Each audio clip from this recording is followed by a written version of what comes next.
Bonjour à tous et bienvenue sur la chaîne Zen Effort. Aujourd'hui, je m'adresse à vous, les salariés, qui en ont peut-être assez du métro boulot dodo, des réunions interminables et des plannings qui ne laissent aucune place à la créativité. Vous êtes prêts à tout plaquer pour devenir votre propre patron? Vous êtes au bon endroit car aujourd'hui on parle de reconversion professionnelle, de quitter le salariat pour devenir entrepreneur. Mais attention, l'entrepreneuriat, c'est pas juste des cafés dans des coworking branchés, des horaires flexibles. On va voir ensemble quels défis vous allez rencontrer et surtout comment les surmonter.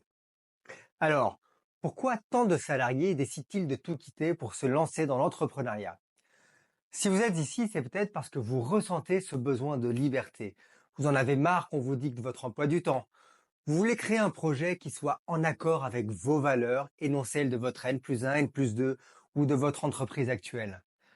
Ou peut-être que vous avez cette envie de créer, de construire quelque chose de A à Z, d'avoir vos horaires, de vivre où vous voulez, bref, de décider de ce qui est bon pour vous et d'être 100% aligné avec vous-même.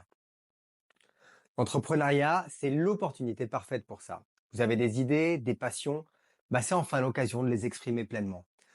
Mais on va pas se voiler la face, cette liberté, elle a un prix. L'incertitude, les doutes. L'incertitude des revenus forcément, et bien sûr, le risque d'échec. L'autre chose qui est souvent sous-estimée, ce sont les défis psychologiques. Premier obstacle, la peur de l'inconnu. Et oui, en tant que salarié, c'était simple. Vous avez un cadre, des horaires, des responsabilités plus ou moins claires et surtout un salaire qui tombe chaque mois. L'entrepreneuriat, c'est tout l'inverse. Et du coup, il faut apprendre à le gérer, à composer avec.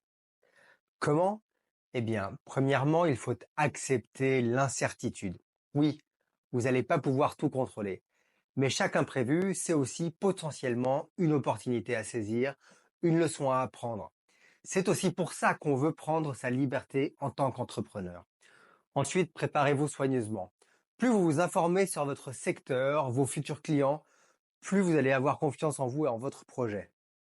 Ah, et petit bonus, on va tous passer par le fameux syndrome de l'imposteur. Vous ne le connaissez peut-être pas encore sous ce nom-là, mais vous savez, c'est cette petite voix qui vous dit «Mais qui suis-je pour faire tout ça? Suis-je vraiment à la hauteur? C'est peut-être pas fait pour moi». Eh bien, sachez que même chez les entrepreneurs les plus accomplis, ça leur arrive. La clé, faut reconnaître cette voix, l'accueillir et avancer malgré tout. Accepter l'incertitude, se préparer, surmonter le syndrome de l'imposteur. Maintenant, parlons du gros caillou dans la chaussure, la stabilité financière. Quitter un salaire fixe pour des revenus fluctuants, c'est un des plus grands changements avec l'entrepreneuriat. Mais il y a des moyens de préparer cette transition. Premier conseil, constituez une épargne de sécurité.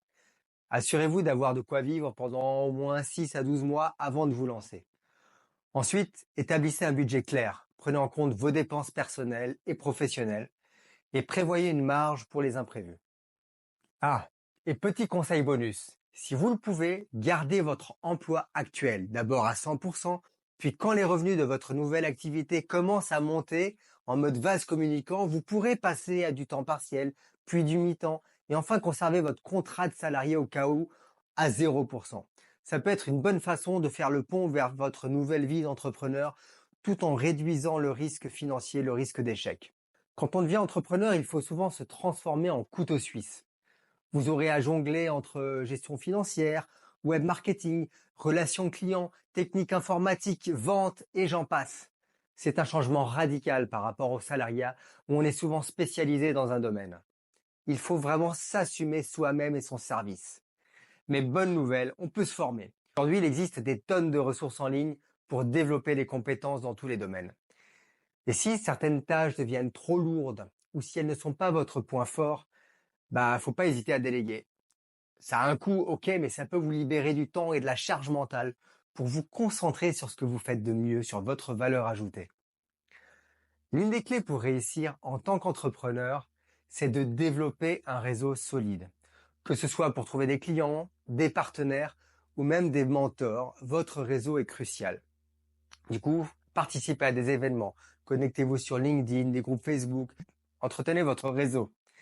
Les entrepreneurs sont souvent seuls et l'une des façons de gérer cette solitude, c'est de se constituer un petit réseau d'entrepreneurs amis pour partager ses réussites, ses galères, mais aussi se challenger. C'est vraiment important. Enfin, l'entrepreneuriat, c'est pas seulement une reconversion professionnelle. C'est aussi un puissant levier de développement personnel. On s'en rend pas compte à quel point c'est vraiment une puissante transformation personnelle. Vous allez sortir de votre zone de confort, développer des compétences, développer la résilience, la gestion du stress, la confiance en soi, passer par des hauts, par des bas, faire le yo-yo émotionnel, apprendre à se motiver, à gérer la procrastination, à ne jamais lâcher. Bref, je vous assure, c'est vraiment une aventure qui va vous transformer bien au-delà du simple aspect professionnel. Pour conclure, je voulais vous dire que se reconvertir pour passer de salarié à entrepreneur, c'est une aventure humaine avec soi-même remplie de défis, de victoires. Vous allez apprendre à vous réinventer, à devenir plus résilient, plus créatif et surtout à donner du sens à votre travail, à vous aligner avec vous-même. Alors, si vous êtes prêt à faire ce saut, je vous invite à prendre le temps de bien vous préparer, à accepter que le chemin ne sera pas linéaire. Mais croyez-moi, ça en vaut la peine. Si vous avez aimé cette vidéo, n'oubliez pas de liker, vous abonner et de partager avec quelqu'un qui pourrait avoir besoin de se reconvertir lui aussi. Et avant de partir, téléchargez gratuitement mon guide pour reprendre confiance en vous en 10 minutes par jour sur 20 jours. Le lien est dans la description ci-dessous. Merci d'avoir regardé et à très bientôt pour une nouvelle vidéo. Bye!